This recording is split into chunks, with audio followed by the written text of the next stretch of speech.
Yes, and I think this is a really good segue to our mountaintop for this episode. And again, this is sort of the scene or the line or the moment which sort of best encapsulates our lesson.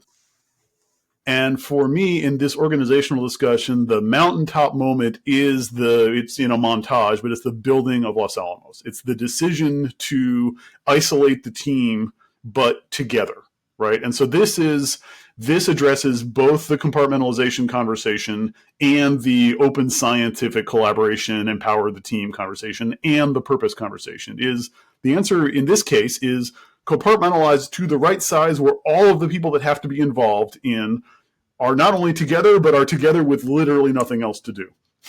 You know, and put a fence around it, right? Yeah. Right, like literally physically they're in a space where they are compartmentalized. So it's theoretically difficult to be spied upon, and turns out not so much.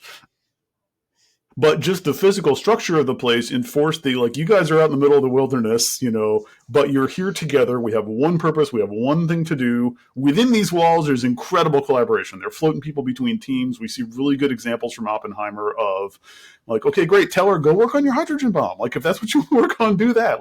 We've got people that want to be on different teams. I'm going to move things around so that we've got the best combination of people aligned with what they're good at, and people aligned with the people they want to work with, and people aligned with the stuff that they want to be working on. And those aren't all the same thing. But he does a really good job of that.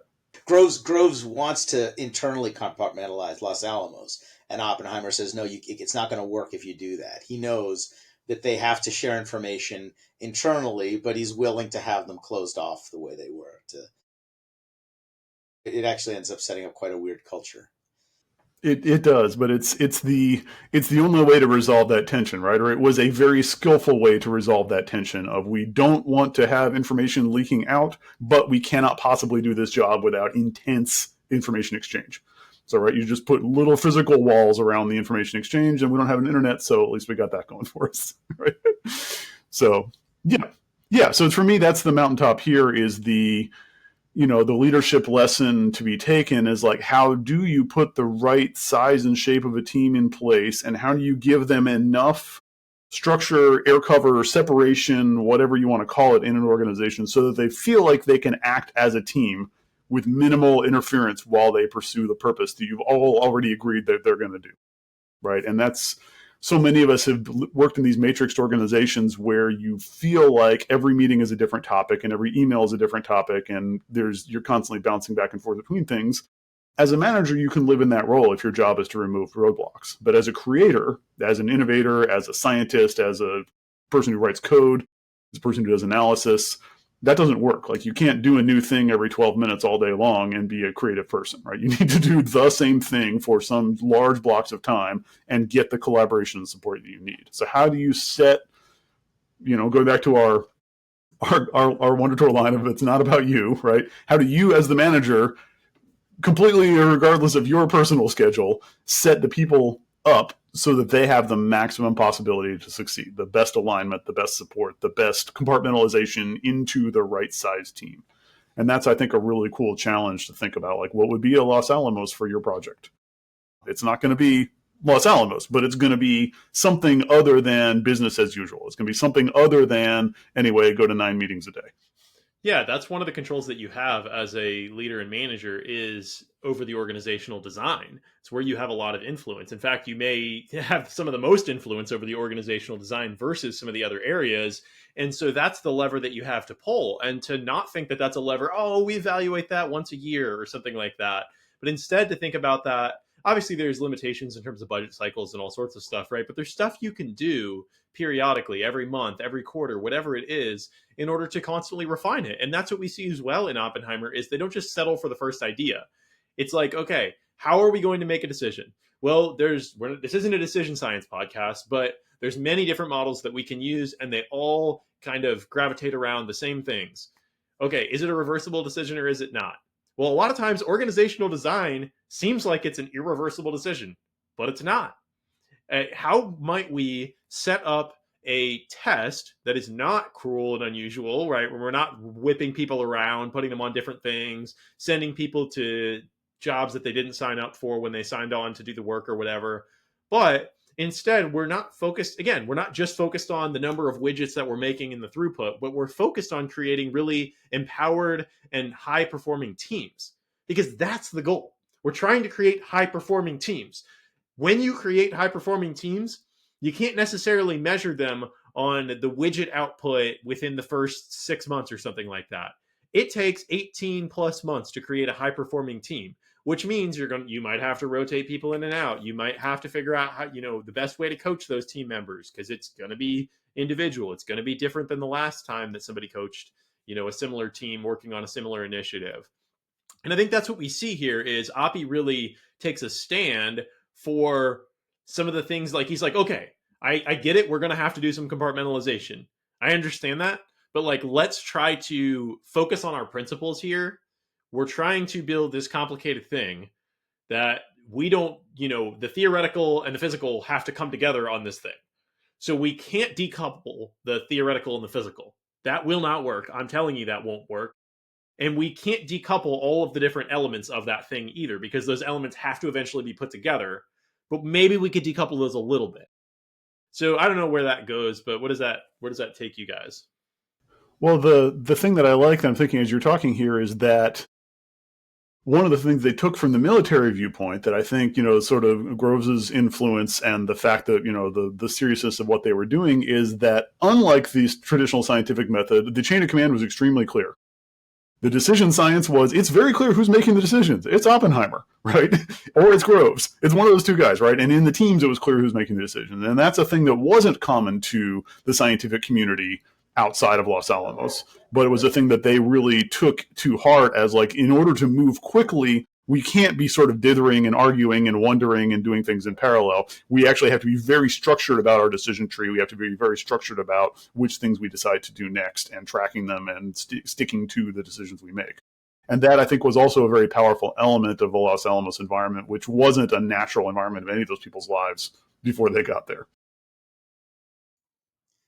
In Oppenheimer's case, I think the thing that reinforced or even made possible his leadership role was that he did know as much and more about every detail of the project as everyone who was participating in it. So he had to develop that mastery of being unquestionably their greatest scientist, I suppose, something along those lines for that development, which was probably more from that scientific world that you would see if someone was producing this remarkable output or seemed to understand something better, they would be in charge. And Oppenheimer found himself in a role where he kind of had to be in charge of all of it at once, and his mind was such that he was capable of doing that. His mind and his ambition. Unfortunately, I think most of us aren't Oppenheimer. I know I'm not. So I think you have to find a different model of leadership. And the person in the movie that they don't tell the story as they don't bring the story out is his next door neighbor and the leader of the theoretical division, Hans Bethe, who's one of the characters. He was a different style of leadership, softer and more cooperative. But at some point, you do need that hard ass above you, which I think for most of the section heads, it was convenient that they had some of the hardest people you could imagine in charge, Groves and Oppenheimer himself. Yeah, well, and I like what you said, right? We're as leadership lessons that we can take away. Right? We can't take away you should be Oppenheimer and be the most brilliant person in the building at all times. Like that's maybe not a life lesson that we can aspire to. I wish, But yeah. yeah, great. Okay, that's my plan. Okay, I'm good, right? But the idea that you should take seriously everybody's individual discipline and learn as much about it as you can and be prepared to discuss it with them and be prepared to respect it as its own unique discipline, which he did by studying it, but it's maybe not the only way to do it, right? That idea that you can gain respect by engaging with people on their ground and acknowledging their expertise is certainly a lesson we can all take, right? That's a technique that we can take away. That's the competency, right? And it doesn't have to be perfect in our world. And indeed, we're lucky that the people we're managing aren't developing new physics that nobody else in the world understands, but usually doing things that we do understand a little better. So lacking that, if you don't have that, if you're not willing to reach out and you're not willing to be compassionate to other people's challenges, you're not going to do a very good job. I think in our world, that compassion is what matters.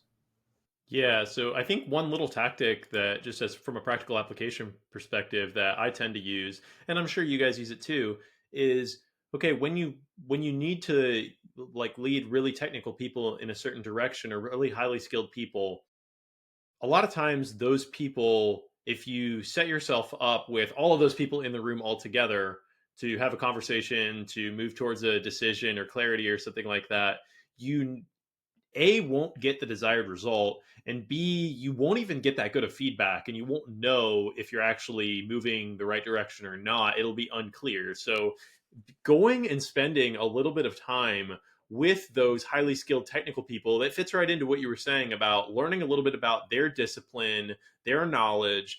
But it goes both ways. You spend a little bit of time, I'll go spend time with an architect, right, who's working on systems architecture, infrastructure, all that sort of stuff. Infrastructure, that's something that I don't know a whole lot about, but I learn. You just spend a little bit of time sitting with them and learning. And when you're there, it goes both ways. It's also about clarity, making sure, do they have clarity in exactly why we're doing what we're doing? Because in the architecture example, if you're talking about like technical architecture, IT architecture, a little bit of purpose and explanation of why and how is going to go a long way in making the little fine grained details decisions about what tool to use for a certain part of the architecture. And it's going to help to make sure that that architecture is more future proof, and it's going to help the person to have more ownership. And so just spending that time, and I think we see that with Oppie, right? He goes off and he picks people off one by one and wants to make sure, like team by team, and wants to make sure he understands what that team is doing and how they're doing it, and that they trust that he understands it. And then he's also making sure they understand how it integrates with the bigger solution. That's really the job of the leader in that situation, where you have to be the integrator to get these different technical, or different, again, not even just technical, but just different skill sets, people to work together towards one bigger solution. Right. And that's how you end up with 14 meetings a day, right? Is that the people on the team need to have that individual attention in some cases, both so that they feel that their voices are heard and valued, but also because you can get a real sense, a real nuanced sense of their alignment to the purpose and their needs. And those are not things that you can get out of everybody talks for 30 seconds in a roundtable. Yeah, that's a really good point. I really like that. The practical application takeaway of like, yeah, go talk to your people one on one, listen to them, check in what they're saying, make sure that they understand the context of what they're doing and that they're collaborating with the right people. That's really cool.